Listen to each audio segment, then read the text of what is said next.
warahmatullahi wabarakatuh. Perkenalkan, nama saya Siti Sabila, Tatis Biologi A, YIN Kudus.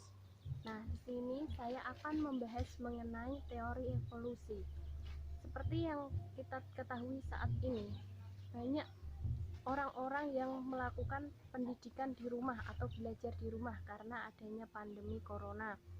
Nah, walaupun adanya corona ini, kita harus tetap semangat dalam berpendidikan. Nah, untuk menambah semangat kita dalam melakukan pendidikan, saya akan memberikan penjelasan mengenai teori evolusi.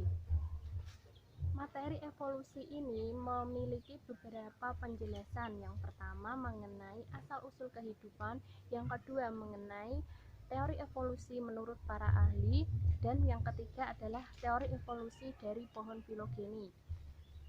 Untuk yang pertama, asal-usul kehidupan. Asal-usul kehidupan ini dibagi menjadi dua teori. Yang pertama, teori biogenesis, dan yang kedua abiogenesis. Untuk teori biogenesis menyatakan bahwa makhluk hidup itu berasal dari yang hidup atau yang berasal dari masa sebelumnya. Nah, biogenesis ini didukung oleh beberapa tokoh. Yang pertama yaitu Louis Pasteur, yang kedua Lazzaro, dan yang ketiga adalah Francisco Redi. Untuk yang pertama yang dilakukan oleh Francisco Redi melakukan percobaan menggunakan daging mentah yang dibagi menjadi 3 bagian. Untuk bagian yang pertama, daging mentah ini diletakkan di dalam toples, dan toples itu tanpa diberi penutup. Dan yang kedua, diletakkan di dalam toples, toplesnya dikasih penutup kain kasa. Dan yang ketiga yaitu daging mentah diletakkan di dalam toples, kemudian ditutup dengan penutup yang rapat.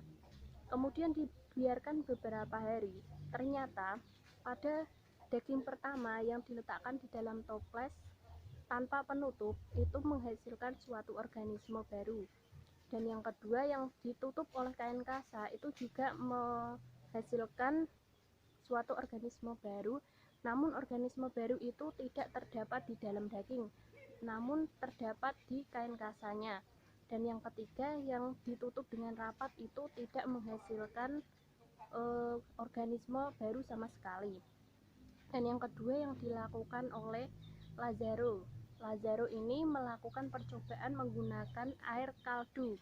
Nah, air kaldu ini diletakkan di dalam tabung. Tabung yang pertama itu diberi kaldu dan kemudian tanpa dipanaskan dan tanpa diberi penutup. Yang kedua, kaldu dalam tabung itu dipanaskan namun tidak diberi penutup. Yang ketiga, dipanaskan kemudian diberi penutup yang rapat, dan setelah itu dibiarkan beberapa waktu. Ternyata pada tabung pertama yang tanpa diberi penutup dan tanpa dipanaskan itu menghasilkan suatu organisme baru. Kemudian yang tabung kedua yang dipanaskan tanpa diberi penutup itu juga menghasilkan organisme baru.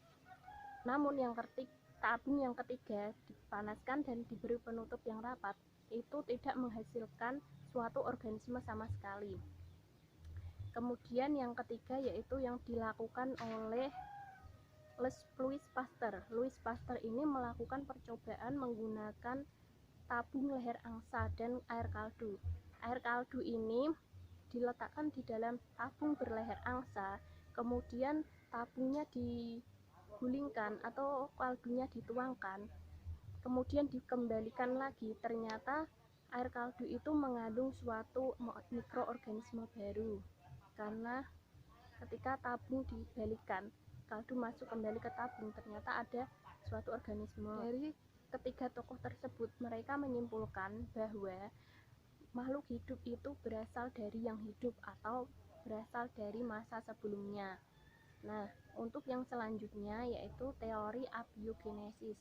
Teori abiogenesis ini menyatakan bahwa makhluk hidup itu berasal dari benda tidak hidup. Nah, ini juga didukung oleh beberapa tokoh. Yang pertama Aristoteles, yang kedua John Needham, dan yang ketiga adalah Anthony Leeuwenhoek. Untuk yang pertama, Anthony Leeuwenhoek.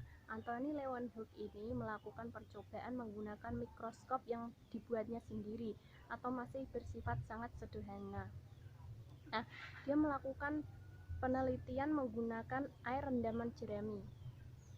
Dan dia melihat bahwa air rendaman jerami itu mengeluarkan organisme atau cacing ya. Nah, yang kedua yang dilakukan oleh Aristoteles. Aristoteles ini melakukan percobaan menggunakan air dan tanah. Dia melakukan perendaman tanah dan dibiarkan beberapa hari. Ternyata air tanah itu atau tanah yang direndam itu menghasilkan cacing. Yang kedua yang dilakukan oleh John Needham. John Needham ini dia melakukan percobaan menggunakan air kaldu. Air kaldu ini dimasukkan ke dalam botol dan ditutup dengan gabus. Ternyata di dalam air kaldu itu memunculkan suatu organisme baru. Itulah video yang bisa saya sampaikan, dan ini hanya mengandung beberapa penjelasan. Untuk penjelasan selanjutnya akan saya lanjutkan pada video selanjutnya. Tetap stay tune ya guys, dan tetap jaga kesehatan di tengah corona ini. Semoga semuanya dalam keadaan sehat walafiat ya. Sekian dari saya. Wassalamualaikum warahmatullahi wabarakatuh.